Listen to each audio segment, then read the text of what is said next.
How are you? Good. Yeah, we're still trying to work this out. We hear you, but we don't see you. Oh, that's okay.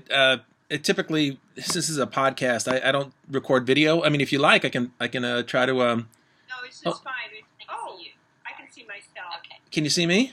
I'm very adept at this technology. No, can't see you yet. No, can't see you. I can see me. Here we go. I think I just turned on my. There. How's that? Wait, I'm good. How are you doing? I'm very, very good. Thank you so much for agreeing to help me with this little podcast I do. Oh, of course. It's been a real adventure with everything that's happened, I must say. Yeah, I mean, you're all over the newspaper and all over the internet, and I don't know that we've ever met. I've seen your name a number of times, but I couldn't actually put a face to it.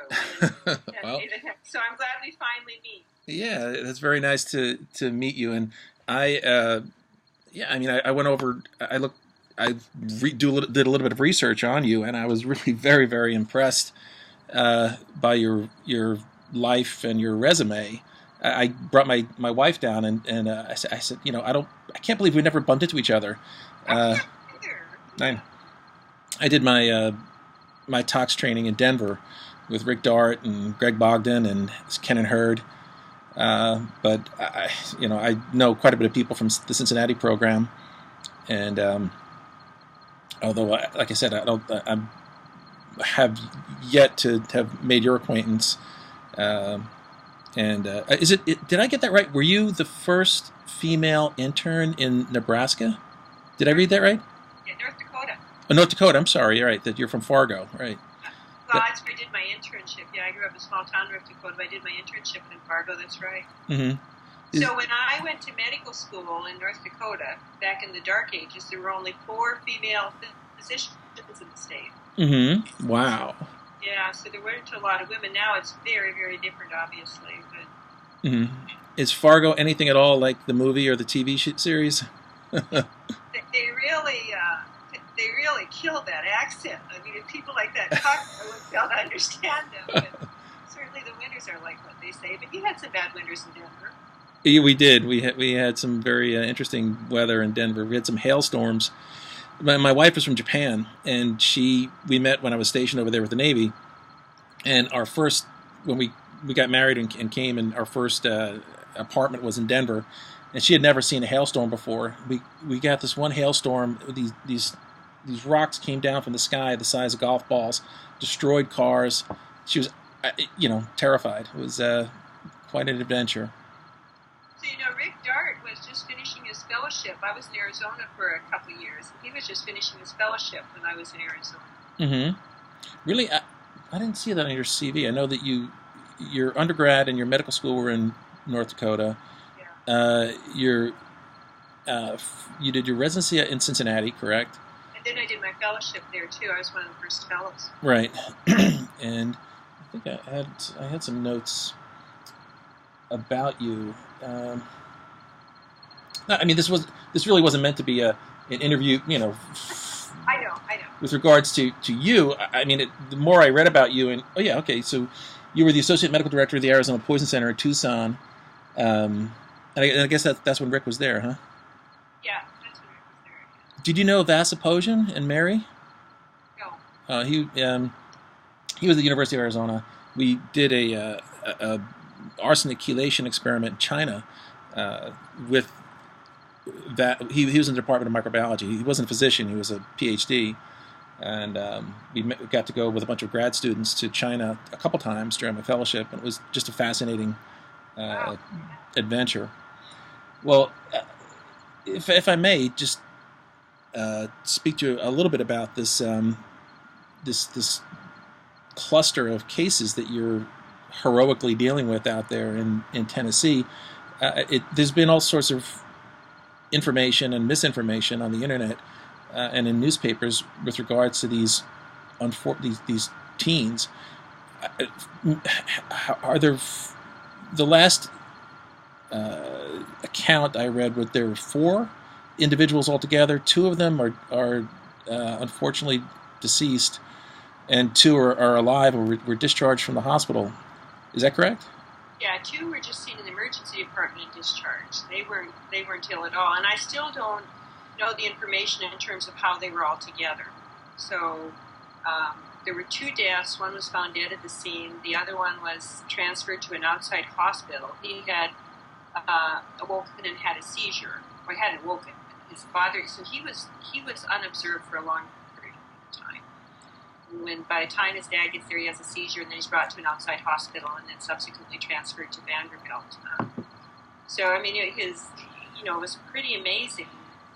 Laboratory analysis, his bicarb was less than 2, and his pH was less than 6.7. They weren't that they couldn't measure it. I mean, they were that low. So by the time he came in, he had been down for quite a period of time, or unobserved for quite a period of time. And even with those type of labs, he still had a methanol level of 377. Wow. So I mean, he had to have drank a boatload of stuff. Yeah. Okay. So that was my other question. I had read varying accounts as to whether or not it truly was methanol or some other kind of hydrocarbon, and but that kind of makes sense. But why then weren't the other 2 kids affected? Has anybody done any kind of ophthalmological exam on them or anything? Or so what I did is I reported it to the Department of Health, and I think they reported it to CDC. The Department of Health is looking at the surroundings at this point, so they're going to interview those people and interview some of their friends and stuff like that, because there's huge gaps in how much we know about what actually happened. I must tell you, I'd never heard of Dewshine. Have you heard of it? I had never heard of it either, and initially it seemed that was a sort of a nickname that had been given to it by the medical professionals that were taking care of these 4 kids. It just seemed that was a I don't know, what you guys had decided to refer to this liquid. It was, because of its similarity, or one of the components was Mountain Dew, and it was sort of a moonshine variant, so it was called Dewshine. That's what it seemed from my reading of the reports. But then when I actually Googled Dewshine, there's a product called Dewshine. It's a product made by Pepsi Company. It's kind of a clear Mountain Dew soft drink, right? Yeah, and so when I first spoke with the family about this and found out what they were doing, I asked the dad what he told me. It was Mountain Dew and racing fuel, and he says, yes, it's called Dewshine. I hadn't heard of it. He's the one that said it to me. It's called Dewshine.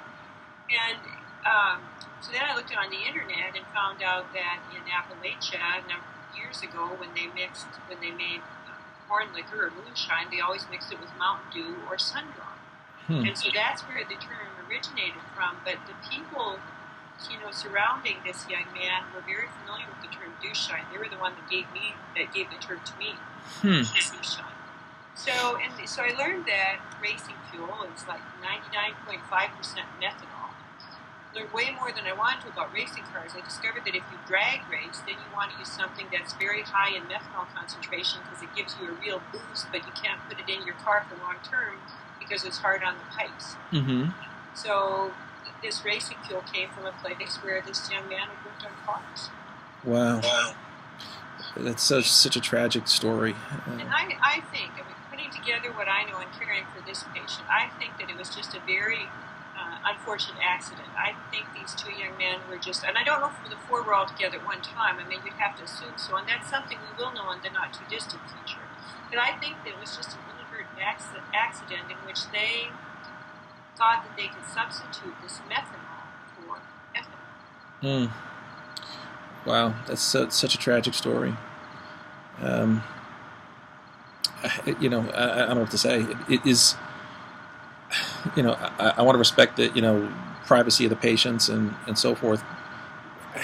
Was the 2 individuals that were discharged from the hospital, did they demonstrate any sort of laboratory abnormalities or clinical? No, I don't think so.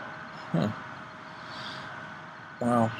But I don't even know. I'm not even aware at this point the circumstances of how the 4 were them together and how those 2 ended up going to their parents and going to the emergency department, as opposed to how this one young man was found dead at the scene.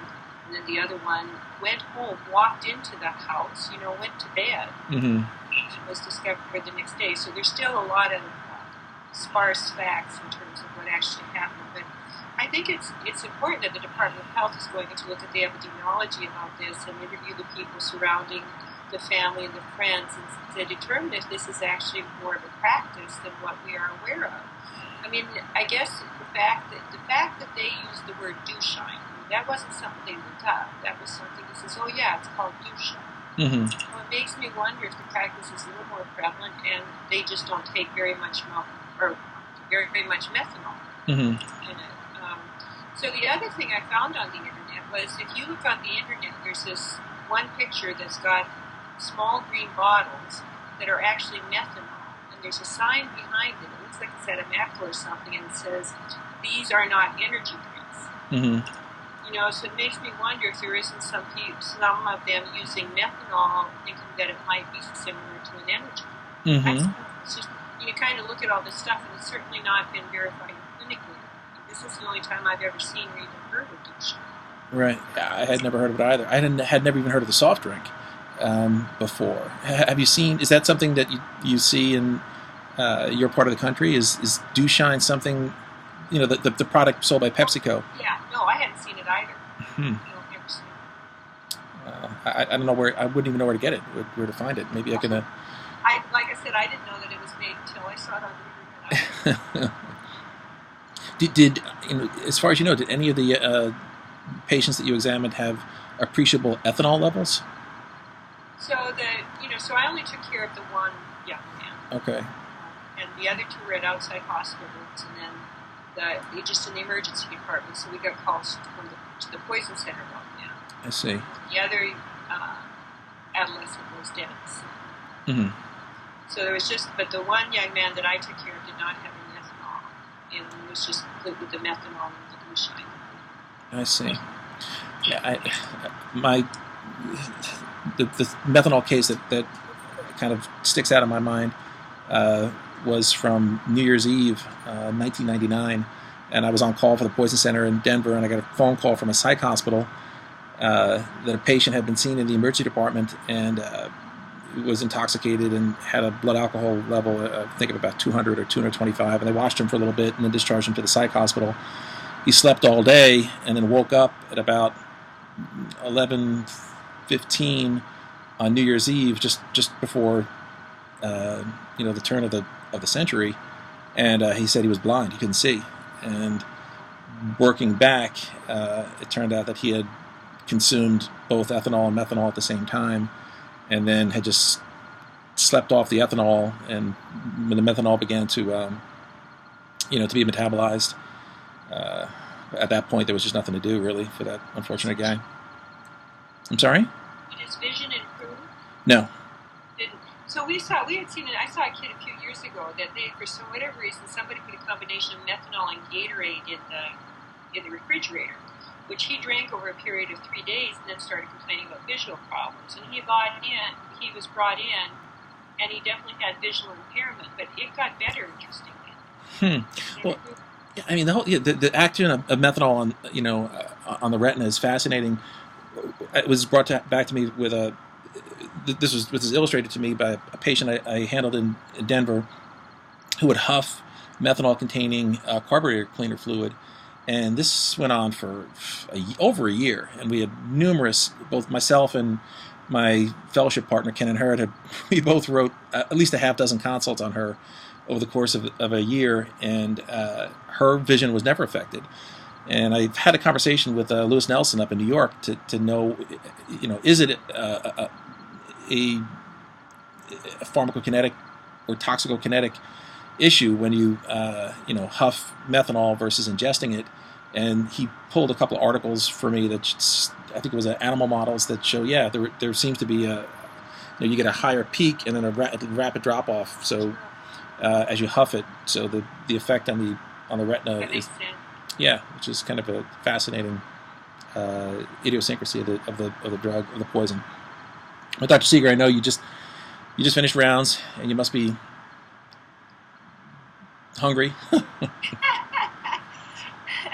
All I can say is, I guess I'm glad I didn't want to be a movie star or anything, because all this media attention is not really very much fun from my perspective. No, it's unfortunately that you have to be sort of center, but you're handling it, professionally and remarkably well, and everybody's. I think it's very important that the recognition that the role the Poison Center can play in disseminating this information, the liaison it has with the Department of Health in each state is recognized, and this may be one of the good things that comes out of it. And like I said, I'm really interested in what's going to happen over the next few days to determine whether or not we find out if this actually is a practice that hasn't been recognized, or if this is just a nice one. Right. I mean, I think it would be a fascinating discussion for NACCT in Boston in the fall. This were you in San Francisco last year, or for? Yes. Oh, okay, good. Yeah, that was just like you said, the interaction between the Poison Center, the feds, the local health departments, and what you said, the importance of having the Poison Center kind of in that in that sort of regulatory investigative collaboration, I think is real important. I would enjoy hearing once more details are present themselves and you're able to kind of gather your thoughts. I would really enjoy listening to that as a panel discussion at NACCT, and perhaps you could consider submitting an abstract. Sure. Well, I'll certainly let you know. I'll send you an email or something, and when I find out more about what's happened with the boys and what the Department of Health has determined in terms of this actual practice, kind of just as a follow-up to this. Okay, I'd appreciate that very much, and I'm going to get this up on the website probably by tomorrow. I'll post this on the poisonboy.com. So, and I good podcast, by the way. Oh, thanks very much. It's kind of a labor of love. It takes an enormous amount of time, and I meant to get. Oh. Yeah, I can only imagine. I meant to get. I try to do it every week. Last week was a little crazy because we had the big blizzard, and I went to the hospital 7 o'clock Saturday morning. I didn't get out until 4 o'clock Sunday afternoon. Sounds like a long time. Yes, and I unfortunately didn't get a chance to post a podcast, but I'll have this one up there by tomorrow. And Dr. Seger, again, I really, really appreciate your time. Thank you so much. Very nice to talk to you, and I'll look forward to talking to you in Boston. Oh, I'd love to. That'd be great. See you then. Take care. Bye-bye.